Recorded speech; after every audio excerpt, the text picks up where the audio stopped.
Life is indeed a strange gift, and its privileges are most mysterious. No wonder when it is first granted to us that our gratitude, our admiration, and our delight should prevent us from reflecting on our own nothingness or from thinking it will ever be recalled. Our first and strongest impressions are borrowed from the mighty scene that is open to us, and we unconsciously transfer its durability as well as its splendor to ourselves. So, newly found, we cannot think of parting with it yet, or at least put off that consideration sign die. Like a rustic at a fair, we are full of amazement and rapture, and have no thought of going home or that it will soon be night. We know our existence only by ourselves and confound our knowledge with the objects of it. We and nature are therefore one. Otherwise, the illusion, the feast of reason and the flow of soul to which we are invited is a mockery and a cruel insult. We do not go from a play till the last act is ended and the lights are about to be extinguished. But the fairy face of nature still shines on. Shall we be called away before the curtain falls? Or ere we have scarce had a glimpse of what is going on, like children, our stepmother nature holds us up to see the rare show of the universe, and then, as if we were a burden to her to support, lets us fall down again. Yet what brave sublunary things does not this pageant present like a ball or fate of the universe? To see the golden sun, the azure sky, the outstretched ocean, to walk upon the green earth, and be lord of thousand creatures, to look down yawning precipices or ever distant sunny vales, to see the world spread out under one's feet on a map, to bring the stars near, to view the smallest insects through a microscope, to read history and consider the revolutions of empire and the succession of generations, to hear the glory of Tyre, of Sidon, of Babylon, and of Susa, and to say all these were before me and now, nothing to say I exist in such a point of time and in such a point of space to be a spectator and a part of its ever moving scene, to witness the change of season, of spring and autumn, of winter and summer, to feel hot and cold, pleasure and pain, beauty and deformity, right and wrong, to be sensible to the accidents of nature, to consider the mighty world of eye and ear, to listen to the stork dove's notes amid the forest deep, to journey over moor and mountain, to hear the midnight sainted choir, to visit the lighted halls or the cathedral's gloom, or sit in crowded theaters and see life itself mocked, to study the works of art and refine the sense of beauty of to agony, worship fame and to dream of immortality, to look upon the Vatican and to read Shakespeare, to gather up the wisdom of the ancients and to pray into the future, to listen to the trump of war, the shout of victory, to question history as to the movements of the human heart, to seek for truth, to plead the cause of humanity, to overlook the world as if time and nature poured their treasures at our feet, to be and to do all this, and in a moment to be nothing, to have it all snatched from us as by a juggler's trick, or a phantasmagoria. There is something in this transition from all to nothing that shocks us and dumps the enthusiasm of youth new flushed with hope and pleasure, and we cast the comfortless thought as far from us as we can. In the first enjoyment of the state of life, we discard the fear of debts and duns, and never think of the final payment of our great debt to nature. What we know is long life. We flatter ourselves should do be so too. We see no end of the difficulties and delays we have to encounter. Perfection is law of attainment, and we must have time to accomplish it in. The fame of the great names we look up to are immortal, and shall not we who contemplate it imbibe a portion of ethereal fire, the divine particular aura which nothing can extinguish. A wrinkle in remembrance or in nature takes whole days to resolve itself into its component part, its softenings and its sharpness. We refine upon our perfections and unfold the intricacies of nature. What a prospect for the future! What a task have we not begun, and shall we be arrested in the middle of it? We do not count our time thus employed lost or our pains thrown away. We do not flag or grow tired, but gain new vigor at our endless task. Shall time then grudge us to finish what we have begun, and we have formed a compact with nature to do? Why not fill up the blank that is left us in this manner? I have looked for hours at Rembrandt without being conscious of flight of time, but with ever new wonder and delight. Have thought that not only my own but another existence I could pause in the same manner. This rare fate, refined existence seemed to have no end, nor stint, nor principle of decay in it. The print would remain long after I who looked on it had become the prey of the worms. The thing seems in itself out of all reason, health, strength, appetite are opposed to the idea of death, and we are not ready to credit it till we have found our illusions vanished and our hopes grown cold.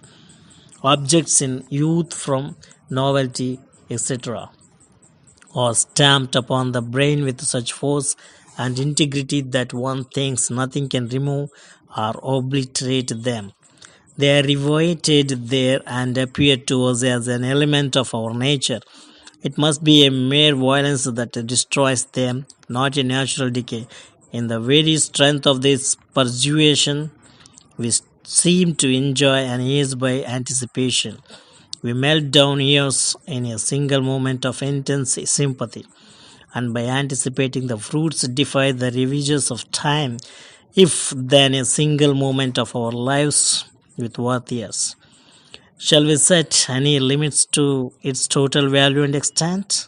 Again, does it not happen that so secure do we think ourselves of an indefinite period of existence, that at times, when left to ourselves and impatient of novelty, we feel annoyed at what seems to us the slow creeping progress of time, and argue that if it always moves at this tedious snail's pace, it will never come to an end.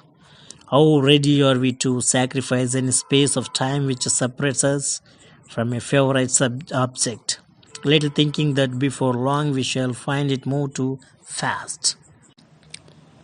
For my part, I started in life with the French Revolution, and I have lived, alas, to see the end of it. But I did not foresee this result. My sun arose with the first dawn of liberty, and I did not think how soon both must set. The new impulse to ardor given to men's minds imparted to a congenial warmth and glow to mine.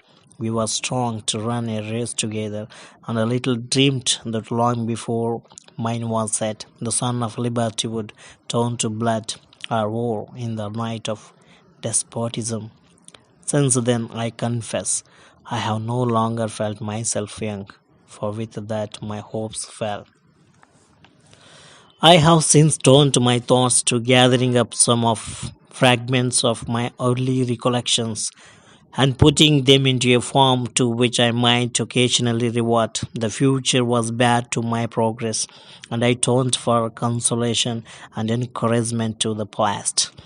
It is thus that while we find our personal and substantial identity vanishing from us, we strive to gain a reflected and vicarious one in our thoughts. We do not like a perish wholly and wish to bequeath our names at least to posterity. As long as we can make our cherished thoughts and nearest interests live in the minds of others, we do not appear to have retired altogether from the stage. We still occupy the breast of others and exert an influence and power over them. And it is only our bodies that are reduced to dust and powder. Our favorite speculations still find encouragement, and we make as great a figure in the eye of the world, or perhaps a greater than in our lifetime. The demands of our self love are the satisfied, and these are the most imperious and unremitting besides. If by our intellectual superiority we survive ourselves in this world, by our virtues and faith we may attain in interest in another and higher state of being, and may thus be recipients at the same time of men and of angels. And from the tomb the voice of nature cries, and in our ashes lay their wonted fires. As we grow old, our sense of the value of time becomes vivid. Nothing else, indeed, seems of any consequence. We can never cease wondering that which has ever been should cease to be. We find many things remain the same. Why then should there be a change in us?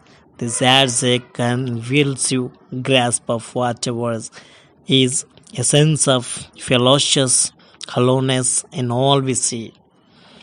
Instead of the full, pulpy feeling of youth, tasting existence and every object in it, all is the flat and vapid, a whited sepulchre, fair without but full of ravening and all uncleanness within.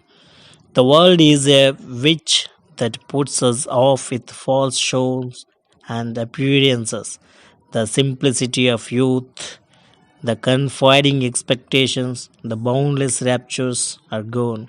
We only think of getting out of it as well as we can and without any great missions of annoyance. The flush of illusion, even the complacent retrospect of past joys and hopes is over. If we can slip out of life without indignity, can escape with a little bodily infirmity, and frame our minds to the calm and respectable composure of still life before we return to physical nothingness, it is as much as we can expect. We do not die wholly at our deaths. We have mouldered away gradually long before. Faculty after faculty, interest after interest, attachment after attachment disappear. We are all torn from ourselves while living. Year after year sees us no longer the same, and the death only consigns the last fragment of what we were to the grave. That we should wear out by slow stages and dwindle at last into nothing is not wonderful when even in our prime our strongest impressions leave little trace out for the moment. And we are the creatures of pretty circumstance, how little effect is made on us in our best days by the books we have read, the scenes we have witnessed, the sensations we have gone through. Think only of the feelings we experienced in reading a fine romance, one of Sir Walter's, for instance. What beauty, what sublimity, what interest, what heart-rending emotions. You would suppose the feelings you then experienced would last forever, subdue the mind to their own harmony and tone. While we are reading, it seems as if nothing could ever put us out of our way or trouble us. The first splash of mud that we get on entering the street, the first two pence we are cheated out of, The feelings vanishes clean out of our minds, and we become the prey of petty and annoying circumstance. The mind soars to the lofty, it is at home in the growling, the disagreeable, and the little, and yet we wonder that age should be feeble and querulous, that the freshness of youth should fade away. Both worlds would oddly satisfy the extravagance of our desires and presumptions.